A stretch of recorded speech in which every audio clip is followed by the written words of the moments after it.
Welcome back po sa aming channel. Nandito kami ngayon sa labas ng hospital kasi si Yejun kahapon pag sa school nag-call yung teacher na nasa daw siya kasi sumakit yung tiyan niya at saka nagtai siya. So hindi na namin siya pinapasok ngayon.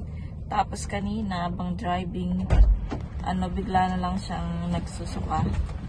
So ayan, dito kami ngayon sa harap ng hospital. Naghihintay kami ng oras kasi 1 o'clock to 2 o'clock pa lang yung magbubukas kasi nga lunch break nila ng 1:00 hanggang 2:00. So ayan, dito kami sa labas. Ito po si Yejun.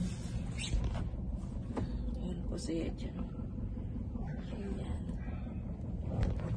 Sana po isama niyo po sa prayer niyo na na maging okay na si Yejun at hindi po sana siya ma-confine sa hospital.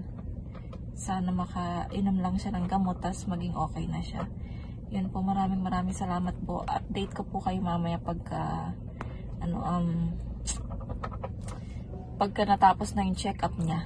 Ayan mga kabibs. So maghihintay kami dito. Pa lang 1:18. So, 2:00 pa mag-i-start ulit yung yung check-up. Yung tapos ng kanilang lunch break. So, ayan. Mamaya update ko na lang po kayo. Andito po yung asawa ko sa harapan. Ayun. May pasok sana siya mamaya ng 3:00 hanggang 10:00 ng gabi. Kaya lang biglang nagsuka to. So, ayan. Hindi namin alam kung siguro hindi na siya papasok kasi nga 2:00 pa yung yung tapos ng lunch break ng hospital. So ayan. Ayan mga kabibs, mamaya na lang ulit.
Hello mga kabebs, ayan.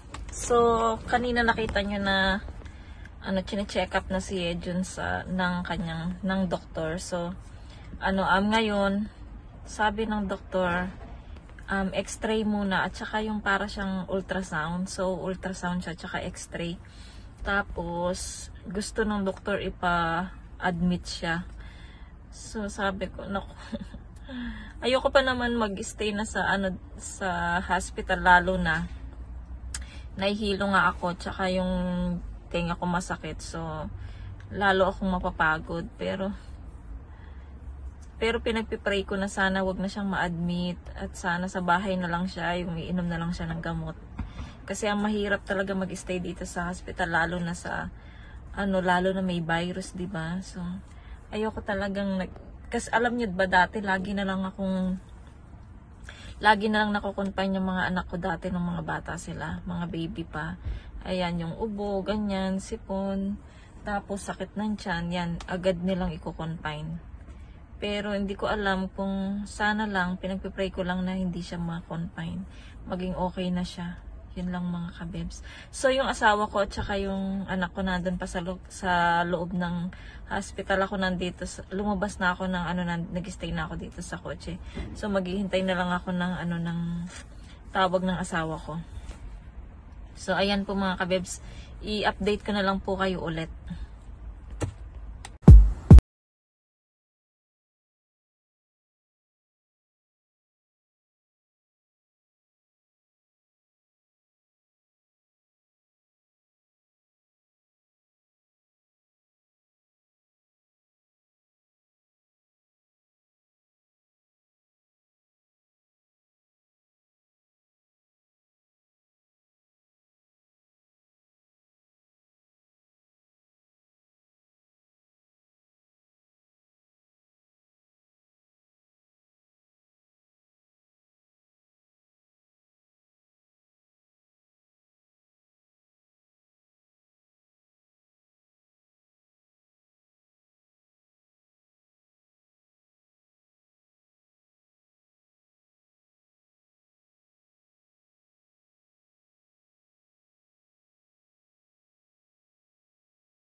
So, ang ginawa kasi sabi ng asawa ko, i-confine daw, sabi ng doktor.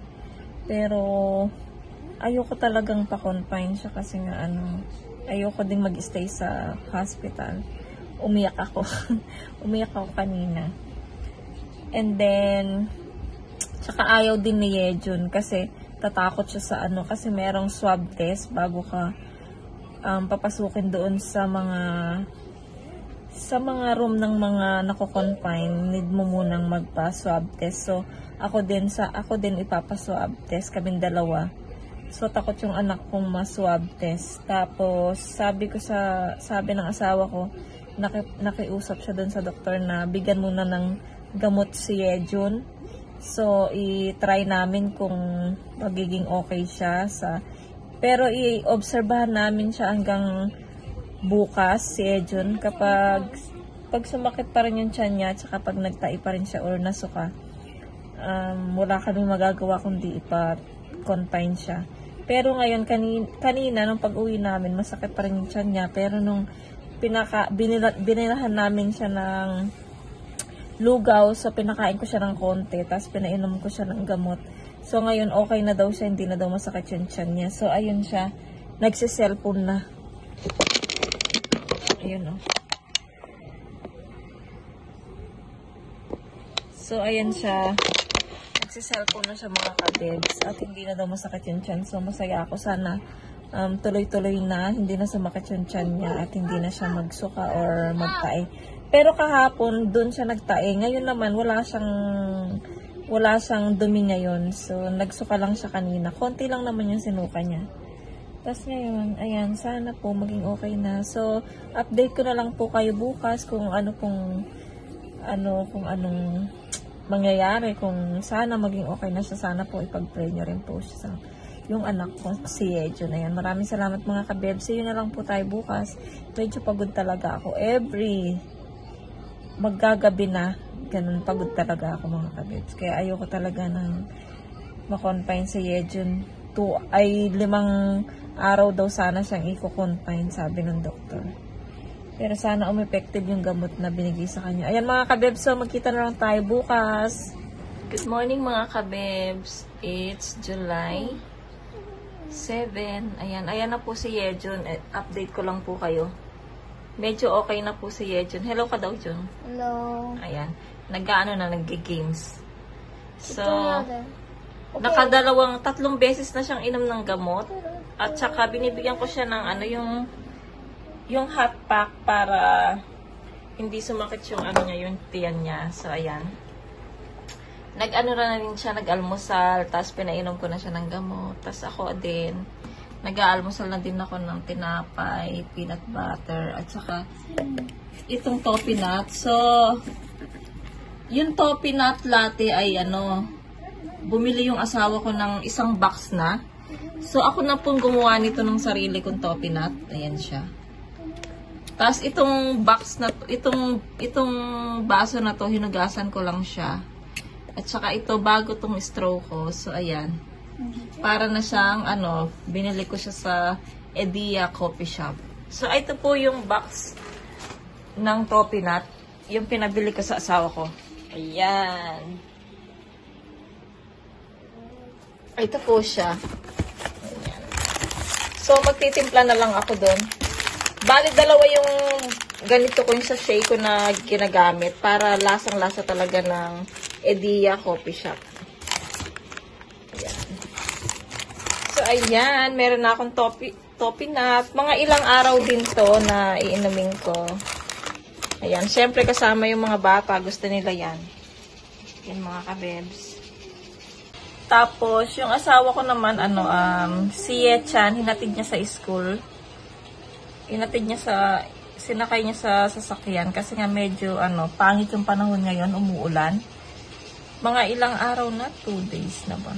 Ngayon, 2 days na yata yung, ulan. So, ayan, 2 days, 3 days na, 3 days na pala. Nag-start ng Monday yung ulan. So, ayan, hinatid ng asawa ko si Yechan sa car para hindi na siya maglakad. Tapos, si asawa ko naman, magmula nung Monday, wala siyang trabaho. Siguro bukas meron na siyang work. At sana bukas, sana hanggang mamaya, okay na si Yejon. Para makapagtrabaho na ng maayos yung asawa ko. Ayan. Yan lang muna mga kabebs, yung aking update lang muna ako. Masarap yung Edia. Lasa talaga dun sa sa coffee shop. Ayan mga kabeb, siguro mamaya na lang konti, update ko kayo ulit. Tuloy-tuloy ang ulan. 3 days na. Hello po. Kami ng school ni Yechan. Susunduin namin siya kasi umuulan. Katulad nung Monday, Tuesday, Wednesday. Ayun, hinahatid siya ng tatay niya habang wala siyang work. Pero bukas may trabaho na yung asawa ko kaya hindi na siya mahahatid sa umaga.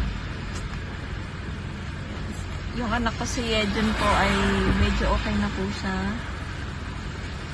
Nakakain na siya, hindi na sumasakit yung tiyan niya. And then, hindi na siya nagsusuka.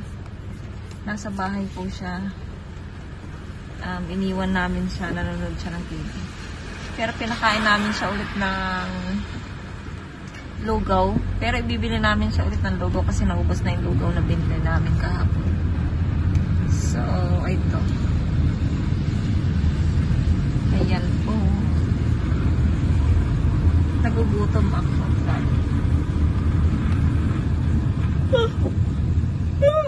Kaantok. Ito si asawa ko. Right. Hello ka. Hello. 반갑습니다. 반갑습니다. Yan mga kabebs. 해주시는데 사람이 그러면 제자들이 걸어가야 할 길이 뭐냐? 이게 23절에 있습니다.